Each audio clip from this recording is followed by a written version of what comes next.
So I think we have to embrace our legacy, but now we're adopting a plan-led approach to make the most of it, the best of it. And we move in economic cycles, and we can't ignore those economic cycles. And I think that question that we asked you at the start in terms of when is the right time to invest is a critical question. Croydon has to face up to the fact that the reasons why we missed the last economic wave, the economic cycle, were largely down to us. We've got nobody else to blame. And we missed it for a number of reasons, and I think we've learned the lessons, but I want to spell out what they were. The first is that we were over-ambitious. We weren't realistic about what was the art of the possible. There's no problem with ambition, but if your ambition stretches beyond what the private sector can respond to, then what it leads to is stasis. Second, we made some poor decisions about which developments we were going to back and which developers we were going to back. And that led again to stasis and sites not being developed out at a time when values were high and that development could have happened. And the third was inflexibility, that at times, even when the evidence was very clear that we needed to move in a particular direction, there was a stubbornness that again defied reality. I don't think things are like that in Croydon anymore. I think over the last 3 years we've proven that we are now flexible, we're open for business, and we're extremely professional in the way that we deal with planning applications and relationships with developers from pre-application onwards. We have disentangled the legacy of our past. Now, there'll be some people in the room who are saying the last thing Croydon needs is more plans. You know, it's had plans, different plans for many years. Why do we need more plans? And I sort of understand that argument in terms of the master plans we're doing for East Croydon, West Croydon, Mid Croydon, College Green. But what I would say to you is this: don't think about them as public sector master plans in the traditional way. Think of them rather as agreements between landowners and statutory bodies on what should be done and how it might be done. Because for each one of those master plans, it isn't the council by itself that's leading them. In each case, we have got all the landowners and the statutory bodies together in a room, and we've said, you take ownership of this process. You commission the master plan, you decide collectively what the framework should be, and then we will adopt it through the normal planning process. And that is working very well for us, and you'll hear later in the day, in terms of places like East Croydon and West Croydon, how that is already beginning to unlock opportunity. It is about making the most of our location, as Sir Simon very articulately said. And again, I think flexibility is the key. The job of the local state, with the support of the Mayor, TfL, and other statutory bodies, is really to enable development, particularly in terms of the way that we invest in infrastructure. And then we must allow the market to deliver the development that the market will sustain. We're doing this, of course, in the context of changes in the national framework.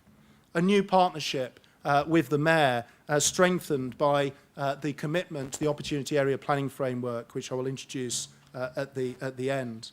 But also about the Mayor assuming new responsibilities, taking on responsibilities from the National Quango, the Homes and Communities Agency, so that we can have a single London-wide approach to investment in large capital housing and regeneration projects. And we really welcome that change. New freedoms for the local authority to enable infrastructure to proceed.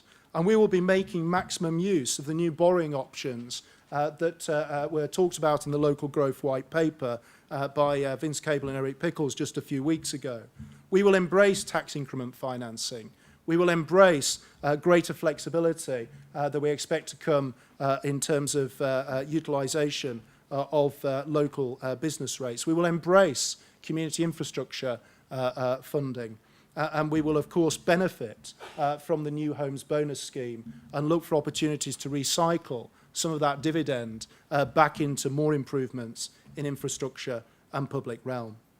And finally, we're looking in two directions. Absolutely to London and our partnership with the Mayor and the other London boroughs. But also it has to be south as well. And that is why we were quick off the blocks in joining forces with the Gatwick authorities, West Sussex and Brighton to form the Capital to Coast or Coast to Capital LEP and we were one of the first 24 LEPs to be approved. That partnership is already in place, and we'll be ready to bid for Regional Growth Fund monies in the next few months. And stuff is already happening on the ground, and that's why I think those who said that now is the right time to invest were right. Through Croydon's own urban regeneration vehicle between Croydon Council and John Lang, the Public Service Delivery Hub is coming out of the ground. In fact, there's piling works going on at the present time. And we're already doing the design work for the Taberner site, and that tower will come down in 2013 to be replaced by a mixed-use scheme which is being designed by Make Architects. Berkeley Homes are already on site at Wellesley Square. We heard about the Barrett scheme at Purley, the ILO Tower. The cranes are here. The building is already happening, but there are many more opportunities for those developers who want a piece of the action. And in terms of the infrastructure, we're already starting. We've secured the deal with Network Rail for a £26 million investment on East Croydon Station. And this is about the local authority, again, stepping up to the plate, in that we are providing £6 million of that investment to ensure that that scheme was prioritised in the spending review and with a fair wind should proceed from next year, providing more capacity for that station and a new entrance and a new bridge which will bring value to the two sites either side and indeed on down the Dingwall Road and creating that connectivity to the Whitgift Centre. We're in negotiations with the TfL about increasing tram capacity, and they may say a little bit about that later.